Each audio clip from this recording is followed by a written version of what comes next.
Record. Here we go. Okay, hi guys. I'm Melania, And I'm Rayanne. and today we're going to be going over AP and dual enrollment biology, and this topic is cellular respiration and photosynthesis. So, should we just get started? Yeah, Okay. Okay. we have our tea and coffee. So if you want to join, this is just going to be we're just going to talk through the topics and I'm going to ask a few questions if I'm confused or the other way around. Yeah, we're gonna keep it on the DL because Yeah. even though we're the smartest people alive because we're inline STEM, we don't know Mhm. everything. Yeah, sometimes it's just important to let our viewers know that we are normal people just like you guys. We make some mistakes. Yeah, even though there's very few mistakes normally. Yeah. Yeah. But anyways, here's our little joke. Trick or treating is easy when you make your own sugar. If you And don't, if you don't get it, you will. you will get it, okay? Just trust me. Okay, Literally just trust us, okay? okay. So we're starting with cellular respiration. And hold on, I don't have a slide for this, but cellular respiration, it's a catabolic breakdown and it's an exergonic process. And a little bit, kind of not really background, but kind of background, oil rig to help you remember that oxidation is when electrons are lost and reduction is when electrons are gained. You can think of it oil rig, like OIL and then RIG, or how I think of it is reduction is reducing the power, so it makes it more negative. So you add an electron, and that's an Euler rig because I didn't know what an Euler rig was. Yeah. Okay. So, Um, yeah, the whole process happens in the mitochondria of a cell. And we're going to talk about their specifics, what happens in the matrix and the inner membrane and the cristae, but up until the ATP, nothing leaves the outer membrane of the mitochondria. yeah. So, I guess I can just start. Okay. So, cellular respiration, obviously, it takes place there. There's three main stages. So, glycolysis, citric acid cycle, or the Krebs cycle, and then oxidative phosphorylation, which is your electron transport chain. So, I can't edit on this. I don't know why my Oh, are you on your iPad? yeah, and it's not letting me edit, which is really annoying.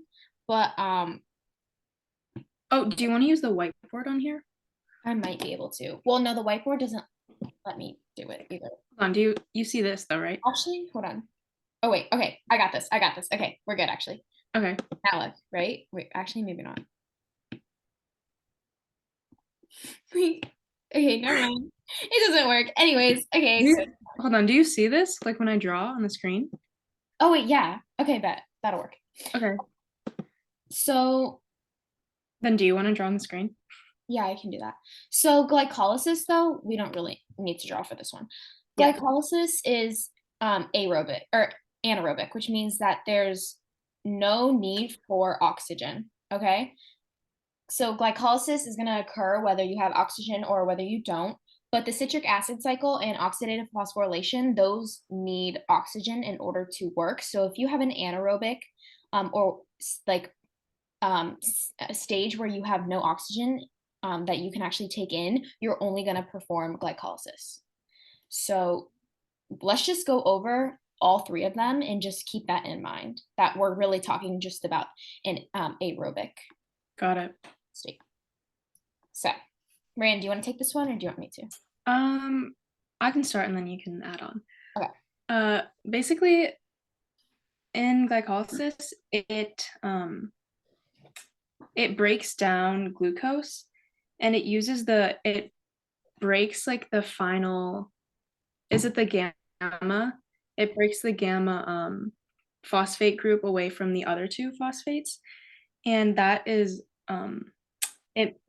the G3P, which later on those go to or actually the electrons go from there. The electrons go to the NAP plus to make the NADH, and those are electron carriers that later go to the electron transport chain, which contribute to more ATP production.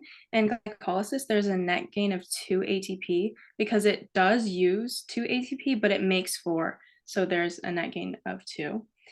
And it makes NADH that, like I said, it goes directly to the electron transport chain that will make ATP later on in the cellular respiration cycle.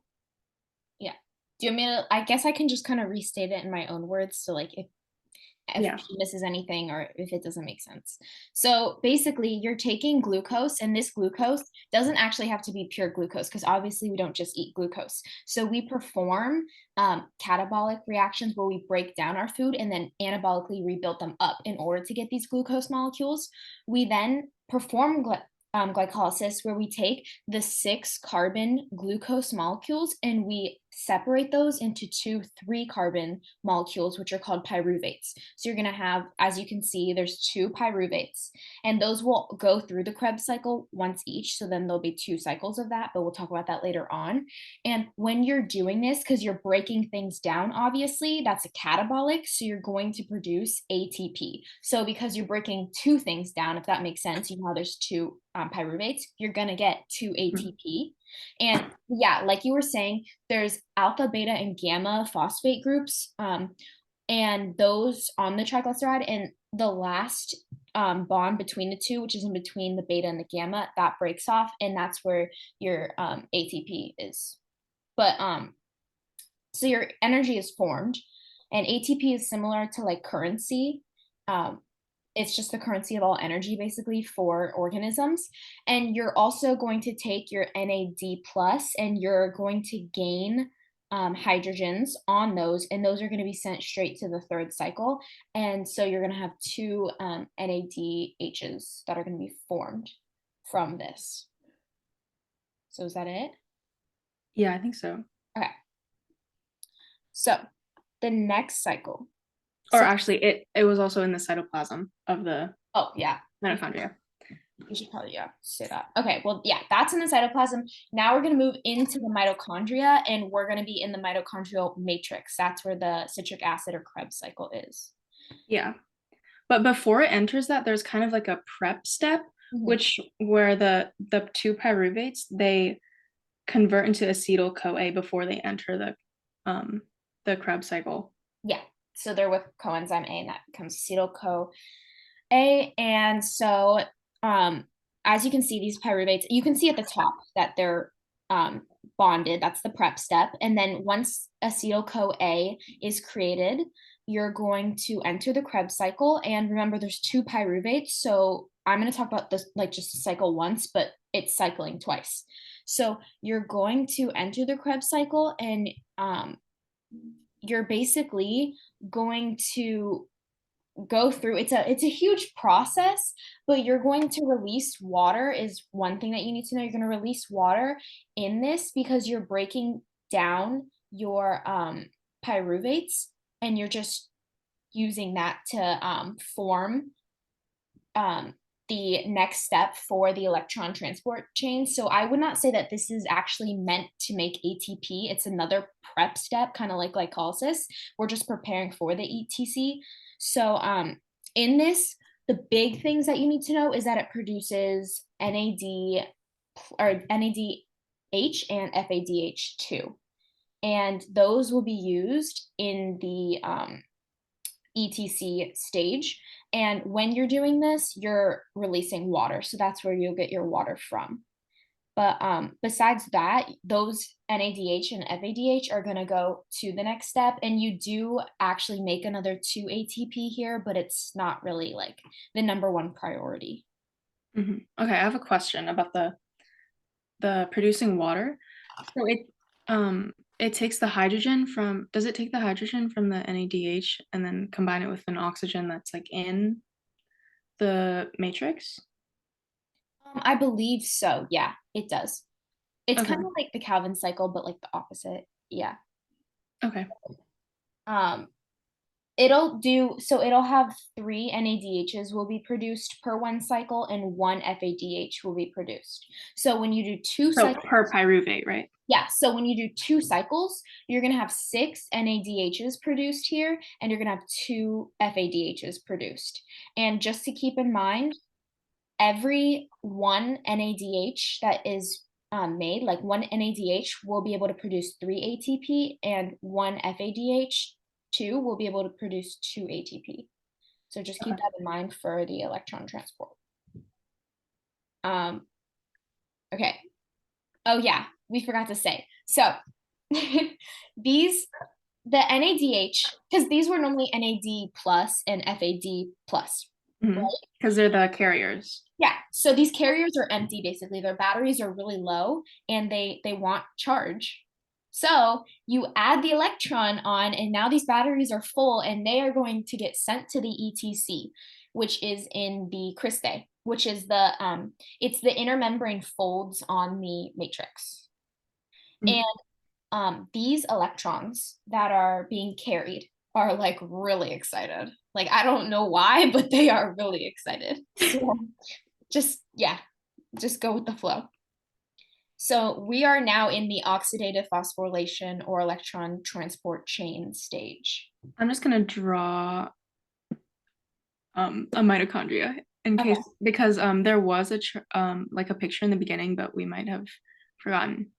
So the ETC is right here. This membrane, this inner membrane. Yeah. And then on the outside of the mitochondria was phase 1. So we're basically like kind of going in. Yeah. So the electron transport chain, basically, so if you start from the beginning, you take your NADH and you're going to take off the electrons, which are the hydrogen, the H part, right? And so you're basically taking your battery and you're going to drain your battery and take out the H hydrogen ions. And those hydrogen ions are going to be pumped through outside of the cristae or the inner membrane. They're going to be pumped out, and this is just because they're really excited. They're actually going against the concentration gradient. As Rand's writing, it's low to high, but because they're so excited, there's no need for energy. So it's actually facilitated diffusion, I guess is what you could say. But Oh God. there's tons of them, right? And when you keep doing this, though, you're going to do this with FADH2 as well. When you do this, you're getting a huge concentration of these hydrogen ions, and they're ultimately going to diffuse back down naturally back to their low concentration. And this third part is called ATP synthase, and it's an enzyme or a protein that is going to allow for facilitated diffusion. And because it's a larger molecule, these hydrogen ions, so it's almost acts as a router, where you are going to put the hydrogen ions through it, and your ADP is going to bond to another phosphate, and that's going to create your ATP. So you're going to keep doing this, and that's actually how you get your energy, if that makes sense. So you're going out and then you're going back in because that's how it normally is. And this process is called chemoosmosis. And now your batteries are drained. So your NADH is now NAD plus again, and your FADH2 is FAD. And those are going to go and be sent back to glycolysis. So you can see how these are all kind of being moved. And then, Rand, do you have anything else? For this, oxygen is like the final electron acceptor, and it like I'm pretty sure it's right here, and it forms the water. Yeah. Like this oxygen was accepting electrons through this membrane. Good catch. I forgot about that.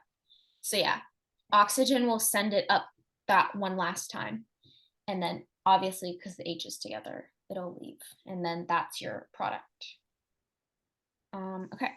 Oh, another really important thing. If you look at all the steps, the first 2 steps, the ATP was being made by enzymes. So we call those substrate level phosphorylation, while this one is oxidative phosphorylation because you're using oxygen. Okay. So yeah. Okay. So, another like quick thing that you kind of need to know is on fermentation. And Rand, did you want to explain any of this? Well, that's kind of like mostly what I had, but fermentation, it partially degrades sugar, but it doesn't need oxygen that the what we just discussed did. And then aerobic respiration does consume organic molecules as well as oxygen to produce ATP, and anaerobic respiration does not consume oxygen. Or Yeah. yeah. So there's two types of fermentation, and fermentation is only the glycolysis part because glycolysis is the only part that can be produced without oxygen. So there's alcohol fermentation and lactic acid fermentation. So when you do alcohol fermentation, literally you can think about it as alcohol, like beer and wine. I prefer like just pretend it's beer, okay? Because I mean, hopefully you didn't have drunk it before, but beer's bubbly. So I like to think of fermentation or alcohol fermentation as beer. It's producing ethanol, which is what alcohol is made out of. And this ethanol can actually be used instead of oxygen. And the ethanol is also, or a byproduct of alcohol fermentation is carbon dioxide, sorry, not carbon dioxide. And I like carbon dioxide bubbles in beer, like makes sense to me. So that's why I think of it as beer. And then lactic acid fermentation is like what we feel in our muscles when we're running, when there's no oxygen present, our body can produce lactic acid, which can be used instead of oxygen. So these are basically just two different things that can be used instead of oxygen, but only temporarily. Well, some organisms can do it completely like that, but it's very inefficient for us because we're only producing 2 ATP per glycolysis cycle. So it's not really, you know, effective. Okay. And then the catabolic pathways and the anabolic pathways. Uh, well, catabolic is like breaking down, releasing energy, and it funnels electrons from organic molecules to cellular respiration. So, like what you said in the beginning, since we don't like exclusively eat glucose, it takes like proteins, carbs, fats, and they break them down into like their little parts, their monomers, and then it goes into the steps of cellular respiration. Mhm. And biosynthesis or anabolic pathways, they use small molecules to build other substances, and they like come from food. Yeah. And also feedback loops. Basically there was like this chart, and I wrote that if there's more ATP in the end, it kind of inhibits the phosphofructokinase to Yeah, that's what stop it said. glycolysis. Like if there's like a lot of the ATP, then it kind of signals like, oh, you can like slow down the production in glycolysis so that like you can regulate the amount of ATP. And the more AMP like in the beginning increases, like if there's more of that, then it increases glycolysis so that you can produce more ATP. So it's just like the basic feedback loops, like positive and yeah. Yeah, I think that was it. So now we're on to photosynthesis. So obviously, um, plants are autotrophs, meaning that they make their own energy. Mhm. We are heterotrophs, meaning that we need to consume something to be able to obtain our energy. We don't make it ourselves. So Mhm. specifically, plants are photoautotrophs, meaning that they use light energy and they convert that into chemical energy, if that makes sense. And a common mistake is that people assume that they just go through photosynthesis when they actually also go through cellular respiration because they use these glucose molecules and then they're also going to use that glucose just for cellular respiration, if that makes sense. Like they'll Yeah. convert that. Yeah. So um, what we're looking at here is the stomata, and those, well, actually, Rand, you can explain that because we did our Okay. lab. Yeah, the stomata are like pores that are underneath like leaves of a plant, and they're kind of like pores, and they let gases like in and out of the um the plant. So like when with photosynthesis, it releases oxygen, so the oxygen can leave, and then for cellular respiration, it uses the oxygen. Yeah. Yeah, it uses oxygen, so it like takes it through those pores. Like oxygen and carbon dioxide are like traveling through those pores to like give the plant what it needs. Yeah, pretty much. So let's like zoom in to the mesophyll. The mesophyll is like if there's layers of plants, the middle layer is the mesophyll, like just middle mesophyll. But in there, that's where photosynthesis is going to occur, and specifically, it's going to occur in chloroplast. So a little bit of anatomy, chloroplast anatomy. Um, the main things you need to know is that there's these stacks called granums, and each stack contains an individual thylakoid, where the first step, the photo step of photosynthesis or the light reactions, are going to occur. And outside of that, the aqueous fluid, kind of like cytoplasm, but Mhm. for the chloroplast, that's called the stroma, and that's where the Kelvin cycle will occur.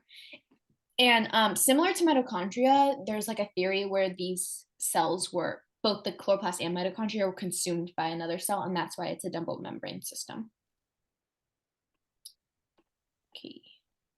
So, light, different colors of light are absorbed or reflected by these pigment molecules that like they'll absorb light. Like that's literally their job. They're just pigment molecules. And these are called chlorophyll. And there's different types of chlorophyll A and chlorophyll B, but you don't really need to know the specifics. Um, but these chlorophyll will take in, especially for plants, like let's just pretend we're talking about a green plant, it'll absorb every single color except for green. For some reason, plants, there's not really much like reasoning to it. Scientists don't really know, but for some reason they don't want to absorb green, so they bounce it back, and that's why we see the green color. And they do really well on the opposite ends of the spectrum, so the reds and then the blues and the violets, like that's what they really like to absorb and they thrive in. But yeah, um just hold on to that. These chlorophyll have a lot of light energy that they consume. So again, like they're gonna get really excited because like they have so much light, they have so much energy.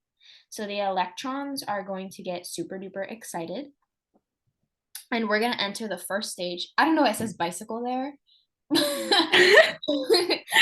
Yeah, that's not part of the diagram. That's not part. Yeah, bicycle has nothing to do with this guy.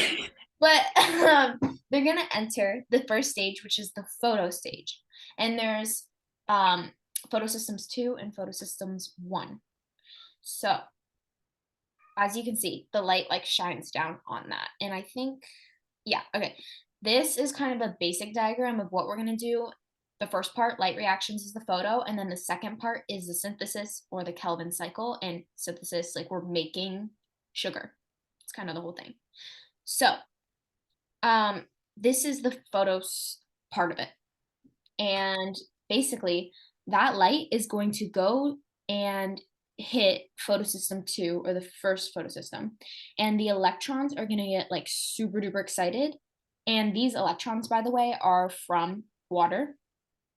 So you can see at the bottom that this water, it loses hydrogen, and you're going to keep that in mind for a bit. But that, because the hydrogen is separated from the oxygen, then obviously we're going to be left with oxygen. So that's why we get oxygen from our plants.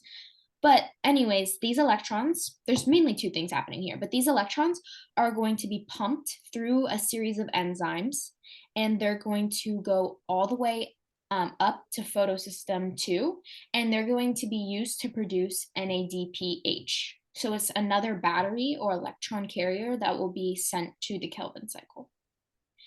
And at the same time, these hydrogen ions at the bottom here, they are going to be unlike cellular respiration, where the hydrogen ions are pumped outside of the cellular membrane or outside of the outside of the cristae and then come back in. It's the opposite. So the concentration is really, really high of these hydrogen ions within the thylakoid membrane, and it gets super duper duper high in there because it's like, even though they're going against the concentration gradient because they're excited, that they'll start to diffuse again through ATP synthase, that enzyme, and that will produce ATP. But ATP is not like a big deal here. That's not really the whole goal for photosynthesis. It's to produce glucose, which can then be broken down for ATP. But ATP is kind of just like to suffice this project or process. Okay. Anything? Hold on. Don't move yet. Okay. For like this side is what side of the membrane, and this side is what side? So the top side is Mhm. the outside of the cristae, so outside of the matrix. Okay. And then the inside is within the matrix itself. Okay. So here, I actually have a diagram, like, show you. Well, low key though, it might be a little bit ugly. But no, I can probably write it. So like, how do I edit this? So, okay, can you see this? Yeah. Okay, so here's like the thing. Um, this is where the concentration is, and then this is where it pumps out. So it's the opposite. Okay. Okay. Yeah. Okay. So next. Oh, here's our little joke. Okay. I'll ask it to you. Okay. Okay. When a plant is sad, what do other plants do? I don't know, what do they do? They photosynthesize.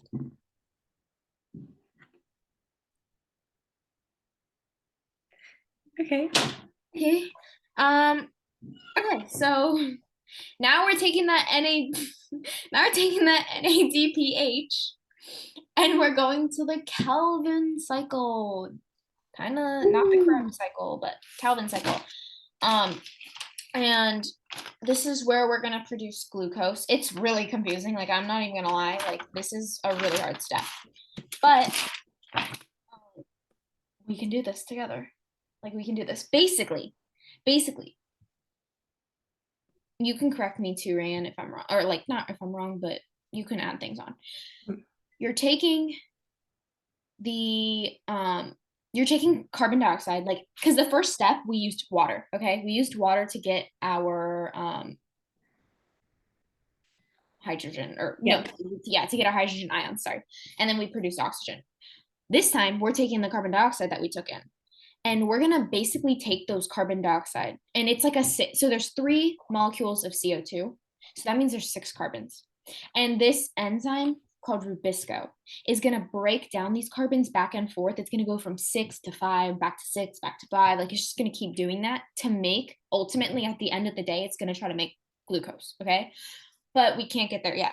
So these 3 molecules are gonna enter, and they're gonna form with Rubisco, and then that's like a carbon fixation state, but you don't really need to know the full details on that at all, like at all. All you need to know is that in this cycle, you're going to take ADP and you're going to convert it into ATP. And you're also going to take NADPH and or NADH, and you're going to convert it back to NADPH. Like, you're going back. Or plus. Yeah, sorry. It takes out the electron. Yeah, so you're using I think I accidentally said you're making ATP. You're not making ATP. You're using ATP to make, like, you're going to break it and use that energy to keep bonding these molecules. And you're also going to use your electron acceptors, and you're going to take out those, and it's going to be back to 8 NADP plus, and those will go back to the first cycle. Similar in cellular respiration. But you're going to produce these G3P molecules, and those are molecules that are like used in glucose, like they're a really big part. So every cycle, well, okay, yeah, isn't it every cycle 3 of them are done? What do you mean? How many G3P molecules are done per cycle? Well, it breaks it down into like there's like 6 6, yeah. in Okay, the beginning, and then one of them exits right here, and then the other 5 are used to regenerate this to continue the cycle over. okay, yeah. So your G3P, it's like isn't it like, so it's like part of glucose. It's not all of it, but it's part of it. Mhm. And you take that and you're going to leave out of every 6, which is one cycle. So out of every 6, 1 leaves, and that'll be used for glucose later. And then the rest, yeah, okay, are used to regenerate Rubisco. And then you're just going to keep going. But basically, all you got to know is CO2 is used in here. And then you're going to get out your glucose. Okay. In the beginning, you said that like we use the ATP to like create bonds, right? But like between what are we making the bonds? Right here, right? Is it here when we regenerate? Yeah, it should be. Yeah. Okay. And then, what else did I have? Oh, okay. So the special, because we talked about, sorry, the picture is bad, but like it's actually kind of good, like Loki. So we talked about like special things for cellular respiration, so fermentation and anaerobic respiration. There's Mhm. also 2 exceptions here. So there's C4 plants, which all plants, or mainly all plants, are CO3 plants, meaning that they use oxygen. And when there's a lack of oxygen, because the stroma close, like they go through this thing called photorespiration, where they basically try to grab onto all of the carbon dioxide that they can, and then they're like, oh crap, like I don't have any more left. So they use oxygen to go through the Kelvin cycle, and that just completely backfires. Like it is so unproductive. Like you use so much more energy than you actually like really get out. Like the odds don't. It's just not a good combo. So this is like a really bad state for them. So some plants have adapted C4 plants in they're mainly in dry environments and really hot environments. They will actually take the carbon dioxide that they get from the stroma, especially when the stroma need to close because water is very like poor there, like they don't have much. um, they will take this and they're basically going to like store it almost. They're going to convert it into CO4, and then these are going to be held within bundle sheath cells. And these bundle sheath cells are based, it's kind of like fat, like they're literally holding these carbon dioxide for later use, and then that carbon dioxide can enter the Kelvin cycle when they need it. Does that make sense? Yeah. Okay. And then the second one are cam plants, and those are literally just plants that only take in or open their stroma at night when it's cooler. So they'll take in carbon dioxide at night because otherwise their stroma could like allow dehydration. Like there's a water loss from the environment. Yeah. With the C4 too, like you said, they kind of like store it as like fat. Mm-hmm. They also like when they're ready to use it, they have to convert it back to C3 to actually go through the cycle. Yeah. Okay. Don't think we missed anything. Oh wait, that was it. Oh my god. Okay. Low key, we did that. So Okay, you asked me this one, yeah. okay, Rand, what kind of plant pictures get the most likes on social media? I don't know which ones. Thirst traps?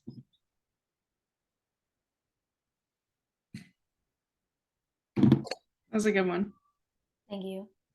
So honestly, like I don't know if we missed anything. I think we kind of hit it all. I'm not gonna lie.